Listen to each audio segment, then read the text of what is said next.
Savez-vous que 3% de la population détient 97% de la richesse? Ces 3% d'individus ont un nom. On les appelle les entrepreneurs.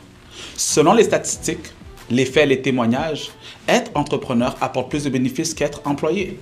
Entre autres, les entrepreneurs font plus d'argent, paient moins d'impôts, ont plus de liberté. Ils peuvent même laisser un héritage après leur mort.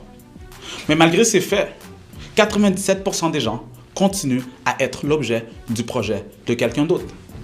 J'entends souvent des personnes se plaindre de leur emploi. « Maxime, on ne me paye pas assez, j'ai pas pu obtenir mes vacances, j'ai pas eu d'augmentation depuis un certain moment. » Et j'ai toujours la même réplique depuis. Si tu n'es pas satisfait, alors lance ton entreprise. Et c'est là qu'on me donne la fameuse réponse. « Mais non, Maxime, avoir son entreprise, c'est risqué. Et mon emploi m'apporte une certaine sécurité. » Entre vous et moi, dans le contexte d'aujourd'hui, dans notre société, est-ce que réellement la sécurité d'emploi existe encore? Il y a des coupures sans arrêt. Les personnes âgées sont même obligées de retourner sur le marché du travail car ils n'ont pas assez d'argent pour leur retraite. On voit des gens passer leur journée au coin d'une rue en train de faire la grève. C'est ça la sécurité pour vous? C'est ça la stabilité pour vous? C'est vrai que lorsqu'une personne décide de mettre une entreprise sur pied, il y a des risques qu'ils ne réussissent pas. De la même manière qu'une personne peut compléter un diplôme universitaire, il y a des risques qu'il ne trouve pas d'emploi dans son domaine. Ou même en ayant un emploi, il y a des risques d'être mis à la porte. Le risque est partout. Toutefois, à mon avis, les probabilités de réussite sont beaucoup plus élevées lorsque vous décidez de suivre votre passion, en mettant sur pied un projet d'affaires qui vous tient à cœur.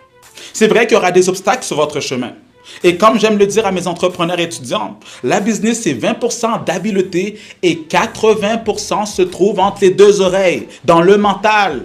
La seule idée que vous devriez vous mettre en tête, c'est qu'à partir du moment que vous vous lancez, brûlez le pont derrière vous, plus de marche arrière. La seule option qui vous restera sera de vous battre. En d'autres mots, malgré l'intensité des tempêtes qui souffleront, n'abandonnez pas, continuez d'avancer. C'est ça, un véritable entrepreneur. Et c'est de cette manière que vous pourriez également laisser votre marque ici. Cela a été le cas du fondateur d'Apple, l'entrepreneur Steve Jobs. C'est vrai qu'il n'est plus de ce monde. Mais l'entreprise et l'héritage qu'il a bâti continue et continuera d'exister pendant encore plusieurs générations. Et c'est un exemple parmi plein d'autres. Ce que j'essaie de vous expliquer, c'est que vous aussi pourriez mettre sur pied une entreprise qui pourrait rester sur le marché pendant longtemps. Et ce, même lorsque vous ne serez plus de ce monde. C'est ça, la véritable stabilité. Donc arrêtez de voir à court terme et ayez plutôt une vision sur le long terme.